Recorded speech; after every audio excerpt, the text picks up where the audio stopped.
Hello everyone, welcome to our YouTube channel technical society. तो आज हम देखने वाले हैं एक लीड कोड का प्रॉब्लम जिसका नाम है subtract the product and sum of digit of an integer. ठीक है, तो आइए सबसे पहले हम समझ लेते हैं कि ये प्रॉब्लम कहता क्या है। ठीक है, तो आपको एक इनपुट लेनी है यूजर से, जैसे कि आपने क्या ले लिया 2 3 4। ठीक है, और उसको स्टोर करा देनी है आपको एन नाम की एक वेरिएबल के अंदर। ठीक है, देन उसके बाद आपको उसके ऊपर कुछ प्रोसेसिंग करनी है और फिर आपको अपनी आउटपुट देनी है। ठीक है, अब उसके ऊपर क्या प्रोसेसिंग करनी है वो हम देखते हैं।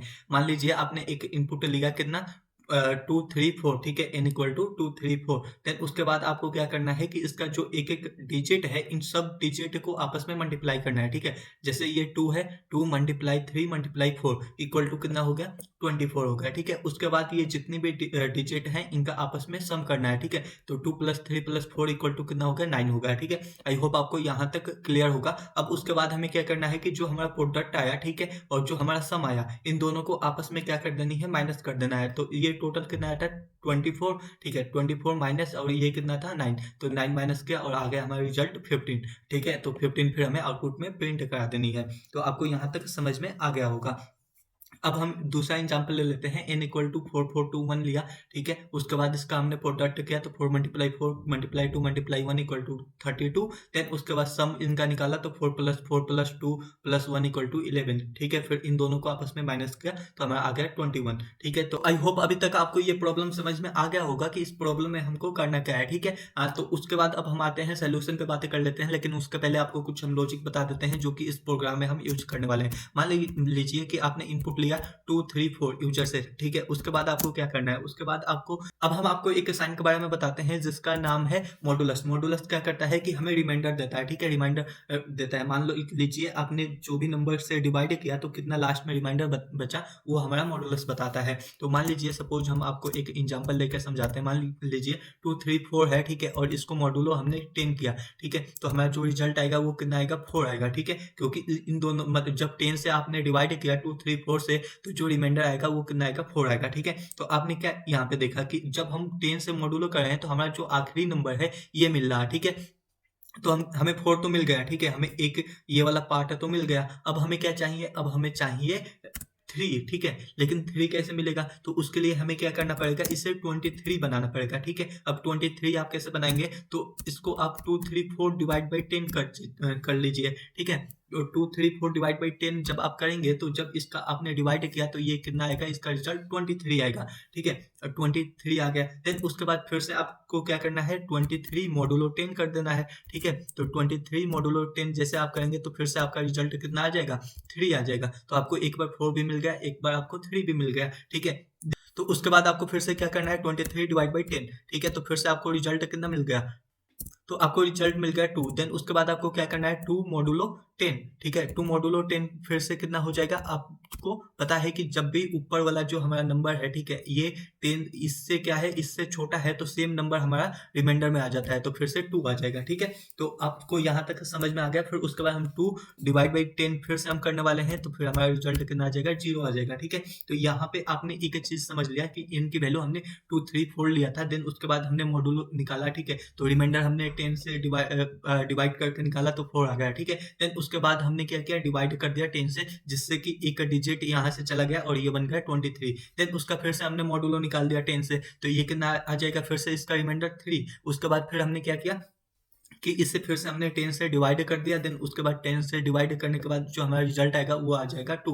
ठीक है, और फिर 2 से हमने क्या किया, मॉडुलस निकाल दिया। ठीक है, और मॉडुलस निकालने के बाद हमारा रिजल्ट कितना आ गया 2 आ गया। ठीक है, और 2 को हमने फिर से 10 से डिवाइड किया तो हमारा रिजल्ट कितना आ गया 0 आ गया। ठीक है, मतलब जो n की वैल्यू है वो 0 हो गई। तो हम एक ही स्टेप, ये जो 3 स्टेप हैं, ठीक है, ये 2 स्टेप हैं, इनको हम बार बार परफॉर्म कर रहे हैं। ठीक है, तो इसके लिए आपको पता है कि हम कोई भी चीजें बार बार जब परफॉर्म करते हैं उसके लिए हम क्या कर सकते हैं कि लूप हम बना सकते हैं। ठीक है, तो आइए अब हम आगे आगे इसका लूप बनाते हैं, फिर आपको समझाते हैं कि कैसे ये सॉल्व होगा। ठीक है, तो आई होप आपको ये वाला कॉन्सेप्ट समझ में आ गया होगा। तो इसको हम क्या करते हैं, हटा देते हैं। सबसे पहले हम क्या कर लेते हैं कि हम एक अपना इंट प्रोडक्ट नाम का एक वेरिएबल बना लेते हैं। ठीक है, इंट प्रोडक्ट में क्या है कि जो इसका प्रोडक्ट होगा उसको हम स्टोर करने वाले हैं। ठीक है, तो इसको हमने इनिशियलाइज कर दिया 1 से। ठीक है, और एक हम इंट सम नाम का वेरिएबल बना लेंगे, ठीक है? और इसको हम इनिशियलाइज़ करने वाले हैं 0 से। अब आपको एक कन्फ्यूजन हुआ होगा कि इसको हमने 1 से क्यों इनिशियलाइज़ किया और इसको हमने 0 से क्यों इनिशियलाइज़ किया।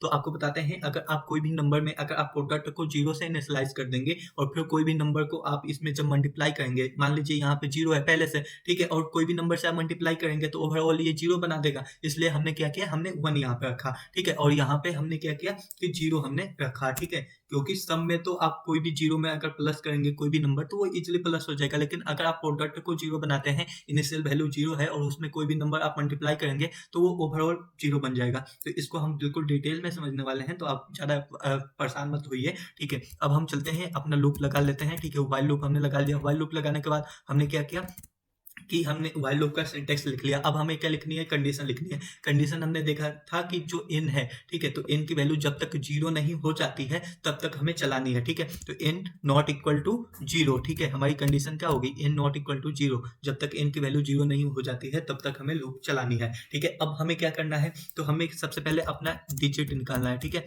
तो आपने देखा कि जैसे हमने डिजिट निकाला कैसे, ठीक है? मान लीजिए ये 2, 3, 4 आपके पास है। अब इसमें से मुझे निकालना है 4 को, ठीक है? और ये पूरे नंबर में से मुझे चाहिए ओनली 4, तो मैं कैसे 4 को निकालूंगा? तो हमने अभी देखा था ना, क्या किया था हमने, n मॉडुलो 10, ठीक है? तो इससे हमें क्या होता है कि लास्ट वाली डिजिट हमें मिल जाती है, ठीक है?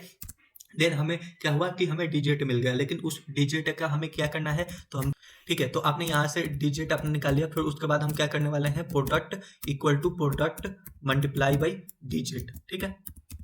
तो इससे क्या होगा, तो मान लीजिए प्रोडक्ट में इनिशियली कितना है, 1 है, ठीक है? और डिजिट हमने कितना निकाला, पहले 4 हमने मिला, ठीक है? तो ये 1 मल्टीप्लाई 4 कितना होगा, 4 हो गया, ठीक है? देन जब फिर से नया इटरेशन जब चलेगा तो ये इसमें कितना है, प्रोडक्ट में 4 है, ठीक है? और फिर से डिजिट निकलेगा तो वो कितना आएगा, 3 आएगा। तो 4 में 3 मल्टीप्लाई होगा, ठीक है? तो कितना हो गया, 12 हो गया, ठीक है?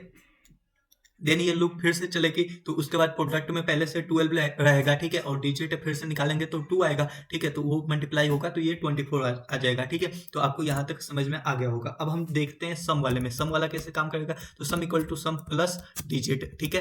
तो ये भी सेम ऐसे ही चलेगा, ठीक है? जैसे मान लीजिए आपका क्या है, 2, 3, 4, तो सबसे पहले 4 निकला, ठीक है? तो 4 आने के बाद आपने क्या किया, सम पहले से 0 था इनिशियली, ठीक है? और उसमें प्लस 4 किया तो 4 आ गया, ठीक है? फिर से ये चला तो इन हमारा 23 हो गया, तो 3 डिजिट में आ गया, ठीक है? तो उसके बाद सम हमारा कितना था, 24 था, 4 था, ठीक है?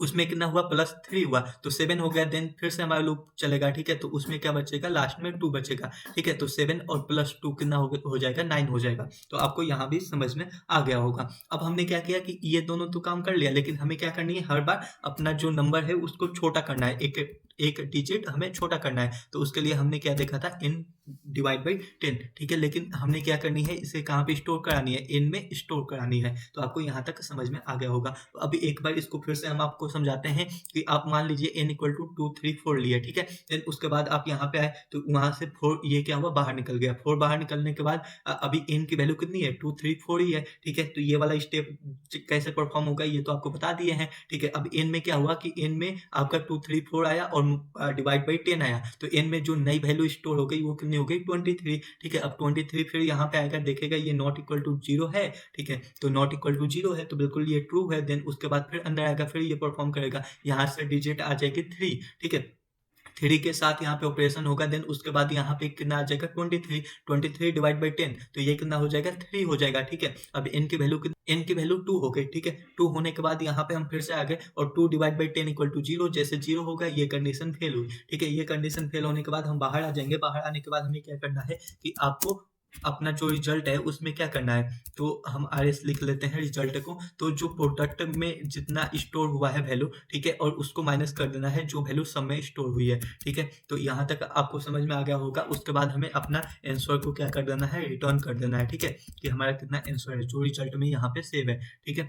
तो आइए अब हम देखते हैं इसको रन करके कि जो हमने प्रोग्राम लिखा, जो हमने लॉजिक बनाई वो सही बनी है या नहीं है। तो हमने रन किया, जैसे हमने रन किया तो थोड़ा सा ये टाइम लगेगा और फिर उसके बाद हमारा रिजल्ट आ जाएगा। तो एक्सेप्टेड, कॉन्ग्रेचुलेसन, हमने इसका प्रोग्राम अच्छे से बना लिया है। आई होप आपको अच्छे से समझ में आ गया होगा। तो हम मिलते हैं नेक्स्ट वीडियो में और बहुत सारे हम प्रॉब्लम सॉल्व करने वाले हैं, लीड कोड का और भी अलग अलग प्लेटफॉर्म का हम प्रॉब्लम सॉल्व करने वाले हैं। तो बने रहिए हमारे साथ और देखते रहिए टेक्निकल सोसाइटी की video. Thank you so much.